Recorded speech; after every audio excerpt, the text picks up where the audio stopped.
JamesAllen.com is the online destination to easily design a customized engagement ring and save up to 50% compared to traditional stores. You pick a diamond, whether it's lab-created or earth-created, James Allen has over 200,000 conflict-free stones. Then you pick your ring setting and metal. And if you need some help, they have real-time diamond consultations available, where an expert can walk you through it all. Get 25% off your order at JamesAllen.com, code podcast. That's JamesAllen.com, code podcast. JamesAllen.com is the online destination to easily design a customized engagement ring and save up to 50% compared to traditional stores. You pick a diamond, whether it's lab-created or earth-created, James Allen has over 200,000 conflict-free stones. Then you pick your ring setting and metal. And if you need some help, they have real-time diamond consultations available, where an expert can walk you through it all. Get 25% off your order at JamesAllen.com, code podcast. That's JamesAllen.com, code podcast.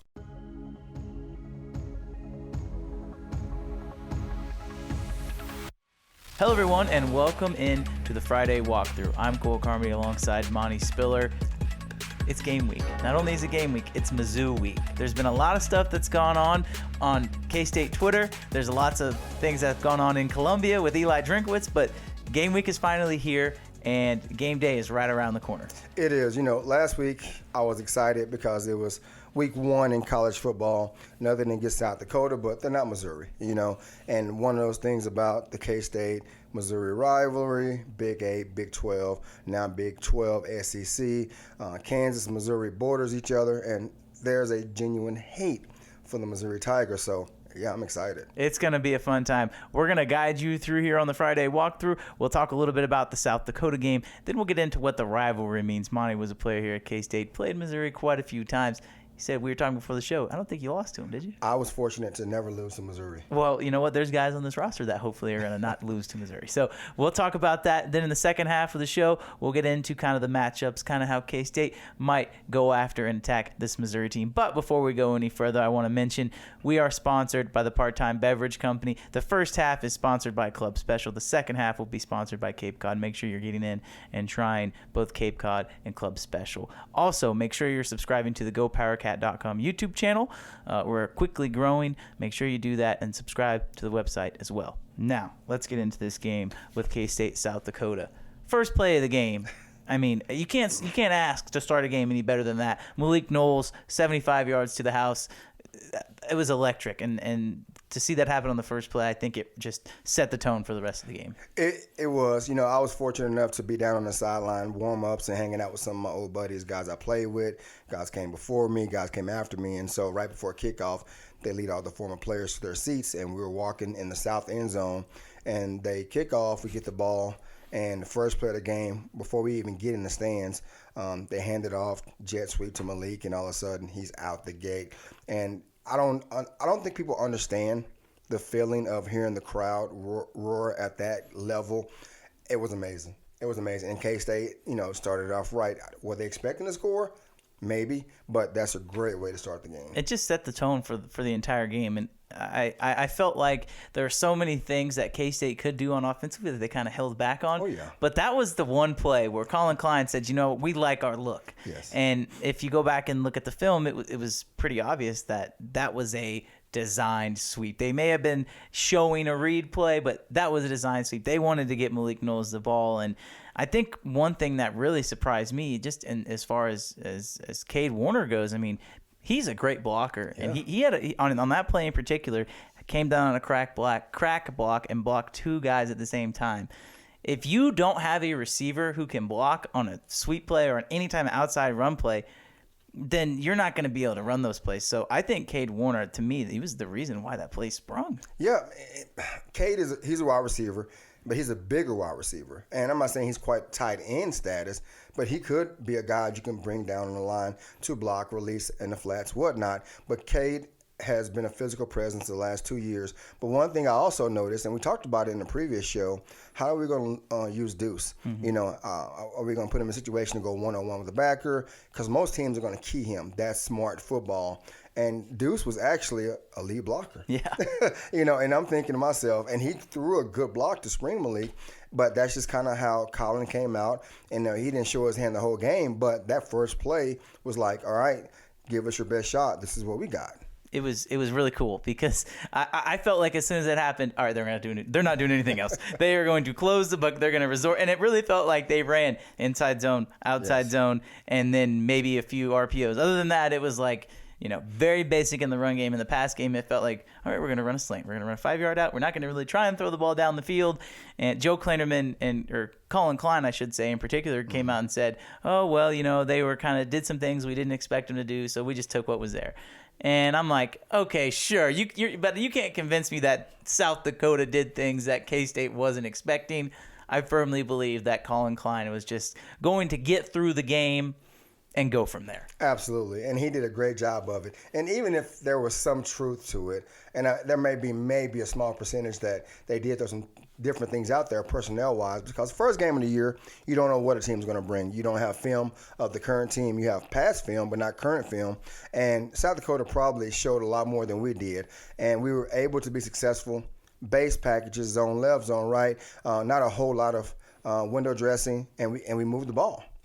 Effectively. And it's funny at certain times, watching the game from the offensive standpoint, Martinez, he had ample time in the pocket. It was, and some of the guys around me joked about it, and they were like, he almost looked uncomfortable because he wasn't used to having that much time. Yep. So that was a great observation. Did you feel like overall Adrian's performance? I mean, as far as I'm concerned, I'm still not worried about Adrian Martinez. No. I mean, he did what he had to do, and I've kind of equated it to, he had the training wheels on. It was his first time in Bill Snyder Family Stadium. I get he's a fifth-year senior, but it's his first time in a new stadium. He's played his whole entire career somewhere else. He comes here. There's lots of pressure, lots of expectations, and I felt like the coaching staff said, "Let's get through this game. Mm-hmm. You can experience it first, and we'll go from there." Yeah, I think what impressed me the most about him, he had the calm about him not to try to make something happen. And a lot of times, if something didn't show right away, guys take off running the ball, try to squeeze the ball in. He didn't. He didn't panic at all from what I saw that game. And that takes a lot because he knew everybody in the stadium wanted to see, okay, what's this guy about? What is he going to do? We know his history in Nebraska. We know what people think about him in Nebraska. They claim that he was turnover prone, but who knows if it was the coaching staff, the play calls, the O-line, if it was him. But he did a great job of not panicking, played a solid game, did what he needed to do, and got the win. It was pretty impressive for me from a standpoint if he wasn't trying to force things. Yes. Like, that was what he was known for at Nebraska. Yep. And so for the fact that he was able to just take what was given to him and understand, hey, I'm up 2 scores. I'm up 3 scores. I don't have to do this. We're playing an FCS team. Like, for fans that want to say, oh, KU scored 55 points and beat Tennessee Tech, like, I don't care. Like, it was like Adrian Martinez did what he had to do, and so I think Colin Klein is going to really open it up this week. We'll talk about that more in the second half, but I want to talk about the defensive side of the ball. Anytime you pitch a shutout, that has to be a good feeling. It is at any level, but especially at the Division I level. If you pitch a shutout, because you realize most teams can penetrate the 30-yard line, and they have a kicker, strong enough leg to make that field goal. And K-State got a shutout game 1 with a back end. When I say back end, the secondary, the safety specifically, they were all new players playing together.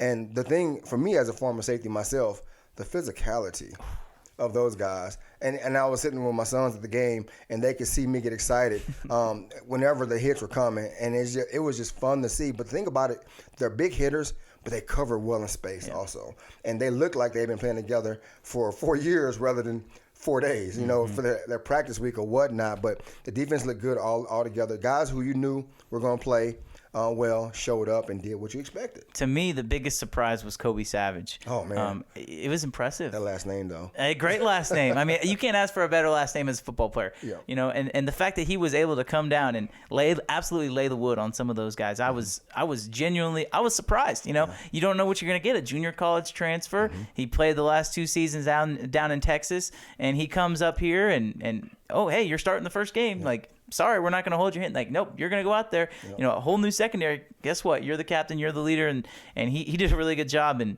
he is a hard hitter. He is. And the thing about it, he does it the right way. A lot of times when guys hit that hard, they usually leave with their helmets, or it's the defenseless receiver or runner or whatnot, he did it the right way, and it was constant. It wasn't like a big play here or there. If it was a running back, he came down and hit you. If it was tight end, he came down and hit you. If it was a receiver, he hit you. And every time you could hear the same thud over and over. And the South Dakota guys, they won't admit it, but they were looking over their shoulders when he was coming downhill, and I would too, because he came with bad intentions. And I think that's going to translate to the Missouri game. Like I mentioned, we'll talk more about that and specifically what K-State needs to do on defense in the second half. But, our first show, we talked about Daniel Green being that guy. Now you have a guy like Kobe Savage who's back there in the back end. That just makes Daniel Green even better. Yeah. So I think that the way the defense played, and something that I also want to point out is I don't know if K-State brought more than 3 guys, maybe like 5, 6, 7 plays, if that. Felt like they were in their base package the whole entire game. Yeah. They're not going to show anything on defense.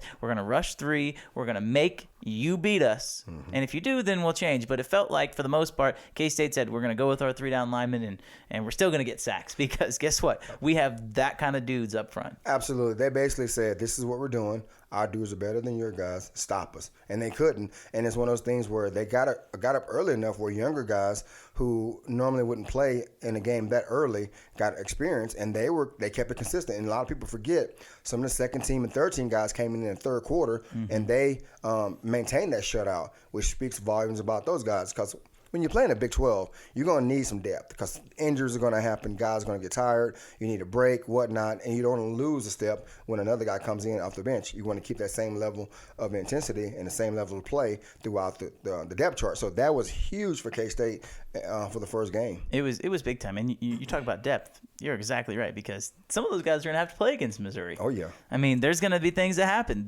Missouri's a lot faster, obviously. Yeah. Guys are going to get hurt. It's going to be warm outside. The possibility of cramping is a thing, right? Yeah. Guys, helmet pops off. Guess what? You're going into. So there's so many different scenarios where these guys are going to be forced into action. And so to get them out there in the first game is, I think, very important.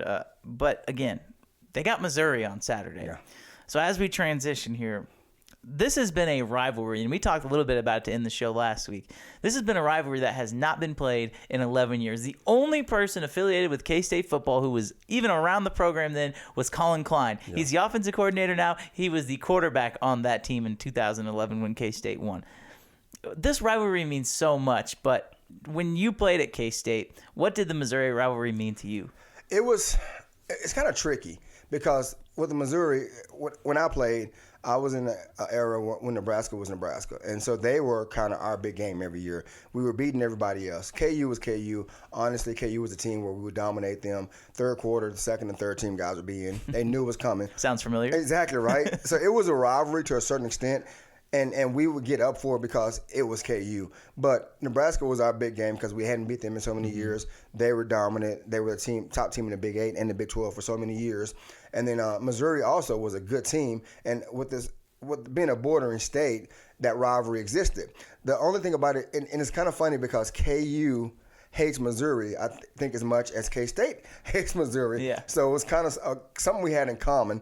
And so whenever we would play, I had mutual friends at KU. They would even say, you know what, we hate K-State, but we want you guys to beat beat Missouri this week and basically dominate them. So that kind of added fuel to our fire as well because we understood the significance of that. And Missouri, I don't know, it's kind of hard to explain because I would always question the state. The way you spell it is with 2 S's. Why 2 Z's? I'm like, are you that M-I-Z, arrogant? Yeah, I'm like, are you that arrogant? What's the purpose behind it? I never did the research of it, but it just gave us even more reason to put the hammer down against them and get ready for it that week. So, yeah. I think, and part of it has to do with, like, a lot of those, Missouri's recruiting hub is St. Louis. Absolutely, yeah. And if you're from, you're from the city, if you're from way across the way and you think you're going to just go and play these little Kansas kids, like, surely there's part of that there, too, I would think. I don't know. I just think this game is huge for a lot of reasons, but getting the rivalry back is important, not only to fans, but there's some players on K-State it's important to. We talked to Deuce Vaughn, and he talked about Felix Anudike-Uzomah. He's from Lee Summit. Yep. Commits to K-State. After he's committed to K-State, Missouri tries to offer him. I mean, it's got to be personal for some of these kids who play for K-State that are from Missouri. I would take it personally because, honestly, K-State offered him, and thank goodness he came to us. But it's basically Missouri said, okay, you're good, but you're not good enough. Yeah. And then all of a sudden K-State offers, like, wait a minute. Okay, K-State wants you, so you must be something special. And a lot of those kids do take it personal, as they should. Me being a Texas kid, UT didn't offer me. They had some interest, but they didn't offer me. And I wasn't a UT fan growing up. I was an A&M fan per se. But it's one of those things, when we played UT, it meant more to me. Because, like, you know what? I wasn't good enough. All right, watch this. You know, and it's just one of those things where those kids from Missouri and the bordering state area will take it personal. And also, too, for the kids now and the fans now, I think it's more of a Big 12 versus an SEC than it is a K-State versus a Missouri. Right. Because Missouri jumped ship when all the other teams did, and they basically felt like they were better because they instantly went to at the time, a dominant football conference. And people forget, though, for a while there, the Big 12 was a dominant football conference, and Missouri was a mid-level team. And so they chose to go to SEC, and all of a sudden, because you go from a mid-level team in the Big 12 to the SEC, you're better than us? Man, get out of here with that. It's going to be fascinating because I think for that exact reason, there's going to be some hostility on Saturday. Oh, yeah. I'm looking forward to it. I know you are as well. We'll talk about the game when we come back in the second half. We're sponsored by the Part-Time Beverage Company. You're listening to the Friday Walkthrough. Is your January looking dry? Get some lotion. Get a humidifier. And better yet, get Drizzly, the go-to app for drink delivery. With Drizzly, you can compare prices across local stores to get the best price on a huge selection of drinks perfect for dry January. Every single time. Non-alcoholic wines? Have a look. Ready-made mocktails? Grab a straw and order them up. Beer without the alcohol? Yep, take your pick. You can find all of them here, in the app. In that phone that's in your hand. Could it be any simpler? Nope, not a chance. So shop for great deals on all your dry January beverages or other drinks and get them delivered to your door or blanket fort, maybe. Download the Drizzly app or go to drizzly.com. That's DRIZLY.com. Must be 21 plus, not available in all locations. And don't forget to lotion up your elbows. They're looking a little dry. With Blue Link Plus, you can access your Hyundai Tucson Limited remotely. Doors unlocked, temperature set, lost car found. There it is. Get complimentary class-leading Blue Link Plus. Call 562-314-4603 for complete details. Hello, everyone, and welcome back to the Friday Walkthrough. I'm Cole Carmody alongside Monty Spiller as we get you set for the second half here of the show. We're going to talk K-State, Missouri, the actual game. Yeah. We talked about the rivalry. We talked a little bit about K-State, South Dakota. We're going to talk about the game now. But before we do, I want to say we're sponsored by the Part-Time Beverage Company. The second half is sponsored by Cape Cod. So let's start talking about this game because there's lots of things that intrigue me. I think, to me, the biggest storyline, we talked a little bit about the offense. Will there be deep shots with K-State? Because Missouri, one thing they showed last week against Louisiana Tech, they blitzed a ton. Yep. Anytime it was third down, they were bringing guys. They brought 6 guys, 7 guys at one point. It was fascinating to me to watch that film and look. When Missouri blitzes, K-State has to take that opportunity and throw the ball down the field, don't they? Absolutely. And Missouri will blitz as much as they did against La Tech. No, they won't. And because we have a guy named Deuce Vaughn in the backfield, number 22. He's the equalizer. And keep in mind, too, K-State's offensive line is a lot better than Louisiana Tech's offensive line. And Missouri knows that. They're going to take their shots when they feel like it's calculated, but they have to keep in mind, too, if we blitz and number 22 is in the game, there's a liability that he can be one-on-one with a linebacker or a safety, and if that's the case, he's going to house it. So Missouri has to be very smart about when they blitz and how often they blitz, but they're going to have to blitz because their secondary can't hold up against our receivers one-on-one without any type of pressure. And I think they gave up over 300 yards passing against Louisiana Tech. So exactly. There's your that's what you're looking at, right? And so they played a lot of one high safety against Louisiana Tech. I don't know that you can do that against K-State simply because they do have playmakers. And if you gave up 330-something yards passing to Louisiana Tech playing one high safety, there seems to be a little bit of a, really, do we really want to do that? We gave up this much points, this many yards to Louisiana Tech. Do we want to try and do that against a quarterback who has shown he can throw the ball and has a great, strong arm? But you talk about Deuce Vaughn. To me, if you blitz and Deuce Vaughn gets by that initial line, he's gone. It's a touchdown. And if it's not a touchdown, it's in great field position. And you come back with Martinez being a running quarterback. And then Giddens, he came in, and I'm not sure how many yards he averaged, but this first 3 or 4 carries, it was at least 7 yards per carry, if not more. And he's a big body, and he proved that he can play with anybody. And it's one of those things where if you do play one high safety, that means you probably have more guys in the box, which is fine. But you'll realize quickly that you have to play 2 high safeties, have another guy deep, and in that case, K-State is going to run the ball until you revert back, to 1 high. And at that point, it's pick your poison. Missouri's a good team. Don't get me wrong. They play big boy football. They have quality athletes, but I think we match up better offensively against them defensively than they did against La Tech. So K-State has the advantage going into the game. We didn't show a whole lot against South Dakota. I'm anxious to see what Colin does opens up. I wouldn't be surprised to see him come out of empty. You know, with Deuce as a receiver. We talked about it before. With Deuce as a number 2 or number 3 receiver, come out of empty and then go from there. I think I've said this. I think I wrote this somewhere, but I think K-State's going to come out and try and take a shot. Yeah. I mean, because Missouri's not expecting it. No. They're expecting you to just run between the tackles, do your little read option, do what you think that they're going to do. So do the unexpected. Take a shot down the field. That's kind of what I see happening. 2 guys to watch on the Missouri defensive side. Joseph Charleston, he's a safety. He's a Clemson transfer. Yes. He had 2. I think he had an interception. Almost had 2 last week. So that's a guy that K-State needs to account for. Another one, probably their best player, Florida transfer. He's the edge player, Tyrone Hooper. He's a guy that has played linebacker. He's played a little rush end. He can do a little bit of everything. And one thing that Missouri did, which I'll be fascinated to see if they continue to do this, looked like for the most part they were lining up either in a 4-man front or they would walk Hooper up and kind of hang him over the edge. And then when it'd be 3rd and long, they'd bring in their dime package, they'd bring in their nickel package and go to a 3-man front. I'll be curious how fast K-State wants to play.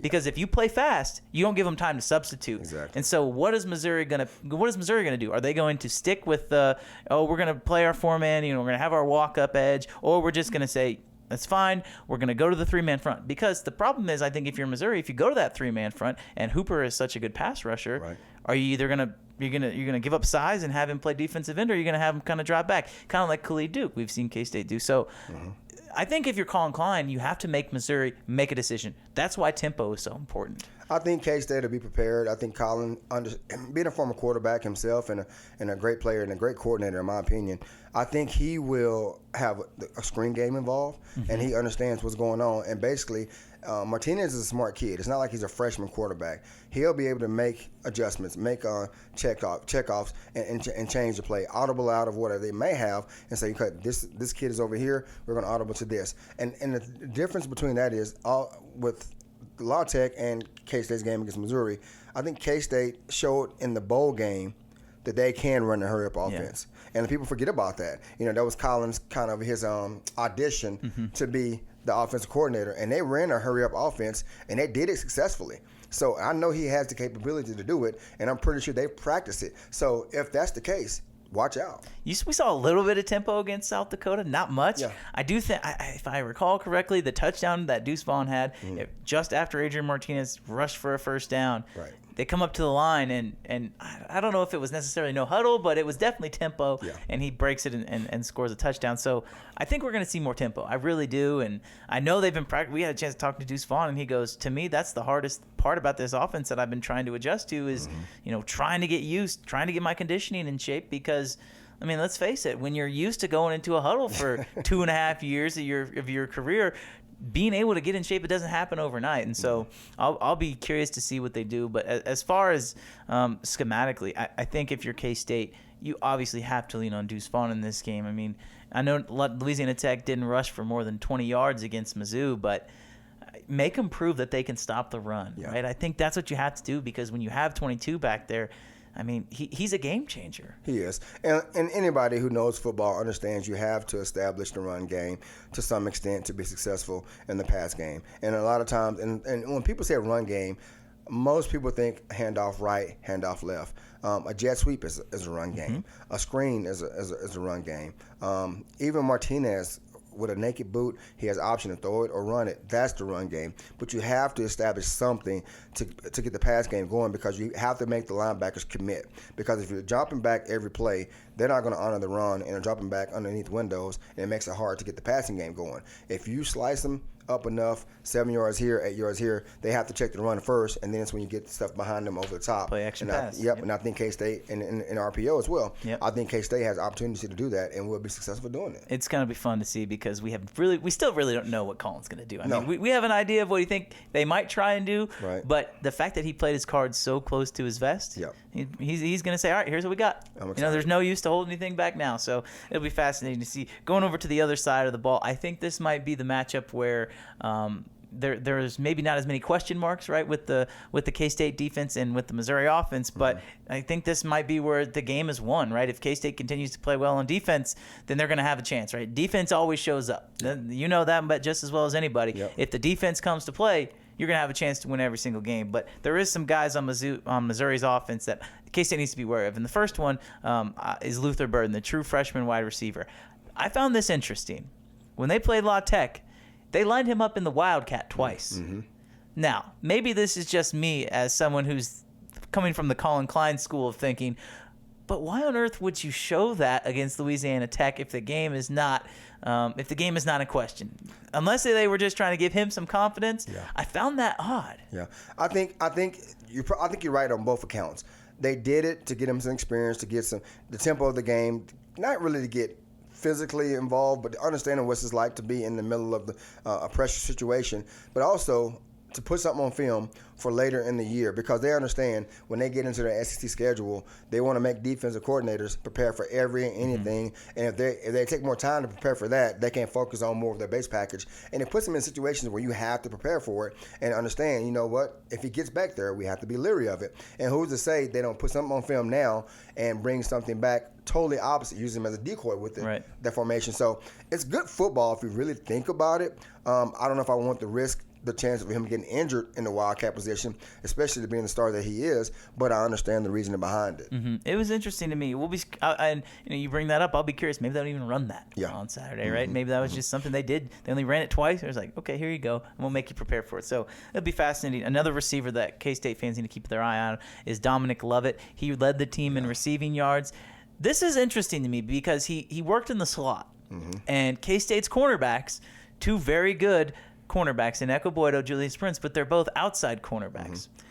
If you're Joe Kleinerman, do you say we're just going to have Echo Boydo or Julius Prince, probably Echo Boydo, I would imagine they would have Julius Prince on Burden, but do you just say we're just going to follow him, like Lovett is their guy, we're going to put our best cornerback on their best receiver, doesn't matter if he lines up in the slot, doesn't matter if he lines up outside. I'll be fascinated to see that because there is a difference between playing in the slot as a cornerback and playing on the edge, but it'll be interesting to see what they decide to do. Normally, if it was a four-man front, I would say yes. But with K-State and Missouri's running game doesn't scare me, and their strength is a pass. So with K-State running a 3-3-5, it puts them in a position not to have the corners travel. And so you do have the slots. That means you have the overhangs, which is Sam backers, wheel backers, and you have the safeties also who can drop down to the middle of the field or even outside. They reroute those guys. So I will be shocked if those guys on the outside got clean releases, or even in the slot. And I think K-State is going to get physical with them off the line of scrimmage. Our D-line can put pressure on anybody by themselves, so that helps us out. And by the time they do release, the pressure's on the quarterback. He's not going to be comfortable in the pocket. And that's the thing about it. I think K-State get physical with them off the line of scrimmage, allow our guys to be on top of them, and then just go play football. I mean, the defense was incredibly physical against South Dakota. That's the first thing that stood out to me. You mentioned the quarterback. Brady Cook comes back for Missouri. Played a little bit last season, really started in the bowl game. That's when he kind of started to take off. But talking to Joe Kleinerman, I felt like he said, we're going to make sure we stop the run. He said, we're going to stop the run. We're going to really stop the run. And I think at the end of the press conference, that's the key to the game. And I love Joe Kleinerman. I do. But I'm calling his bluff on this one. They want to stop the run because they don't think Brady Cook can beat them. That's, to me, as someone who's played, and I'm curious to hear your thoughts, to me that's him saying, we don't think the quarterback can beat us, but we're going to make him. If we're not going to get beat by the run game. Absolutely, and that's a great way to think because you have to ask yourself, where are their stars, the receivers? So we don't want to put them in a situation to beat us. So, we're going to take away the run and make the quarterback be the guy. Not saying he's a bad player, but he's not the star. Right. And put the pressure on him. If he makes the throws to the receivers and beats us, kudos to you. You earned it. But we're not going to give it to you. and we're gonna be physical and make you guys beat us, not the run game. Because you get pressure, if you get pressure and you stop the run, it automatically translates to the pass, right? Yeah. If you're constantly in the backfield, the quarterback knows that. He knows, oh crap, we're only getting 2 yards every run. Now I got to pass, and they're still coming. Like there's a trickle down there, and so I don't think Brady Cook, honestly, it will beat K-State. I really don't. I hope I'm right. But yeah, me too. He's not the type of player that who's going to jump out at you. No. Right? He's the type of guy who can check down, who can maybe run a little bit. But I like the idea of we're going to stop the run.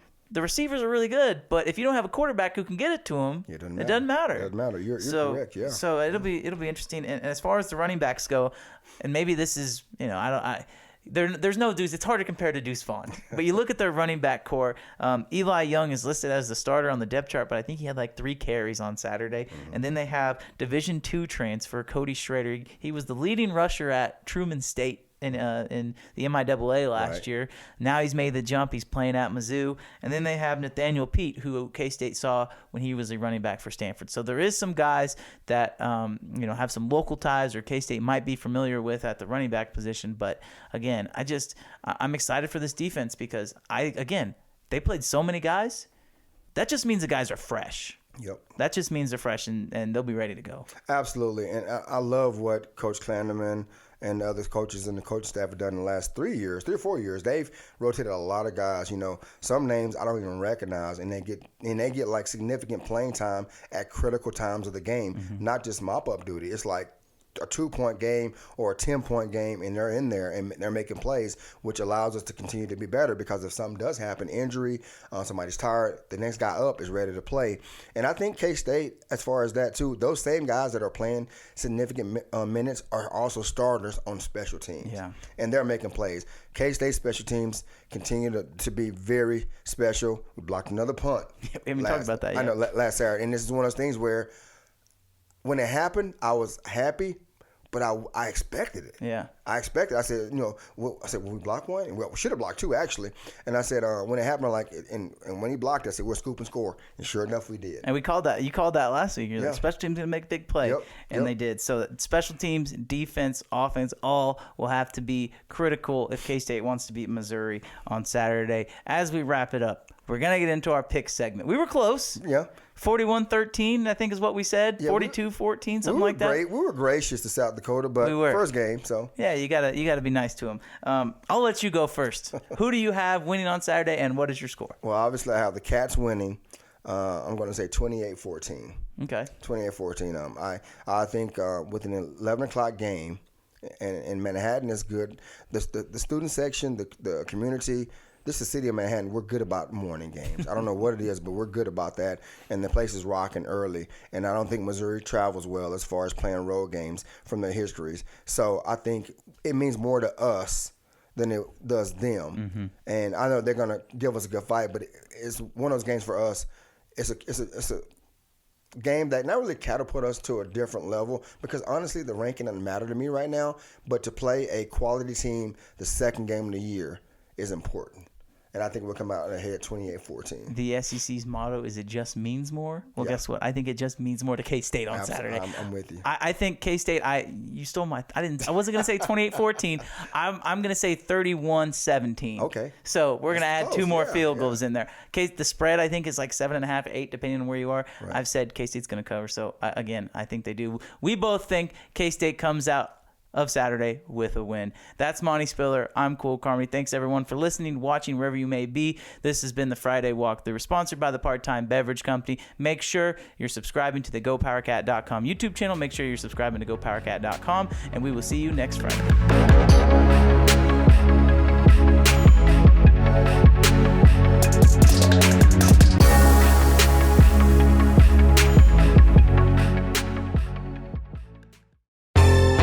Spring training is right around the corner, which means it's time to start prepping for the fantasy baseball season. Join us on Fantasy Baseball Today in 5, 4 times per week in January as part of the CBS Sports Podcast Network. Scott White, Chris Towers, and me, Frank Stanfield, will be delivering the latest news, rankings, and strategies in just 5 minutes. Make sure to download and follow on Apple Podcasts, Spotify, the Odyssey app, and everywhere else podcasts are found.